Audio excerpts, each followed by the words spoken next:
Now for some insights, let's turn to Abel Nunez. He's the executive director of the Central American Resource Center, which works to help and empower immigrant communities. Abel, great having you. First up, with hundreds of protesters at the ICE facility in Portland, what does this moment feel? This moment feels more combustible than past demonstrations. How are you following this? Well, I think that we have to recognize that this time is very different, where you have a president aiming the military at cities which don't happen to follow his orders or his policies, and so I think it's very different. I mean, it does remind me a little bit of Kent State in the civil rights movement when a student was shot by the National Guard.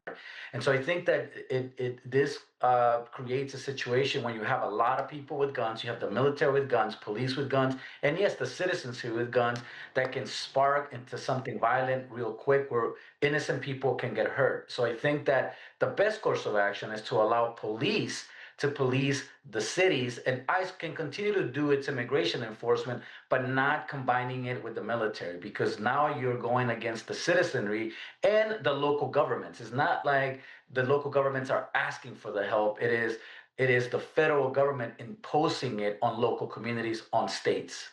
Abel, you just brought something up that's very interesting. It's the joint work between the National Guard and ICE, and how does putting boots on the ground, to back ICE, change the optics for migrant communities and also onlookers?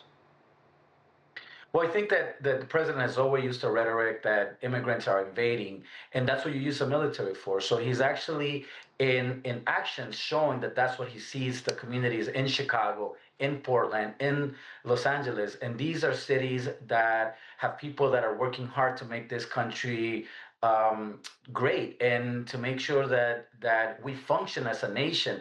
But when you have a president that only cherry picks cities which we happens to disagree with politically, it sends a dangerous tone when you're using, again, the military, which is used to defend our borders when we're being attacked, because he's been using the rhetoric of the enemy within, and that is very dangerous rhetoric coming from the president. Again, there is no threat, and this overuse can not only create real danger for the communities in which they are supposed to be protecting, but I think, as you can see in some of the polling numbers, is affecting Trump's, because one thing is the rhetoric, and the other thing is the visuals, right, of tear gas, of people getting shot. I think that is not going in the right direction, and it's very dangerous for everyone around. Yes, Abel, and in this context, cities refuse to cooperate, and courts actually block guard orders.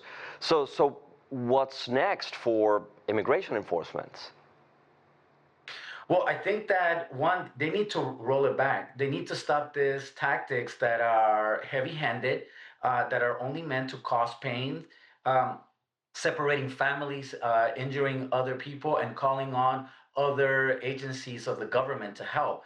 I think we need to revert back to a place where immigration does its work as it's supposed to be doing, and the military does its work as it's supposed to be doing. I think that this administration has really shifted the way you mix sort of the defense of the nation with issues of a domestic matter. And I think that that's very dangerous. It is mixing local policing with military action. And so I think, again, this can only lead to more violence and a situation where more people can get hurt. Exactly, Abel. And if I'm following you right, do you see this marking a turning point in how America handles immigration? Well, we'll have to see, right? Because I think that everyone's in shock at this moment as to how the ferocity in which the President Trump is exercising his mandate to control immigration. I think is being too heavy-handed, and it could be a moment where both sides need to come to the table and really put forth solutions that work for everyone, right? Because the reality is that both Democrats and Republicans have pushed this can down the road too much, and now we're seeing the consequences of avoiding this issue. Abel Nunez, thank you for your time and insights. Great having you.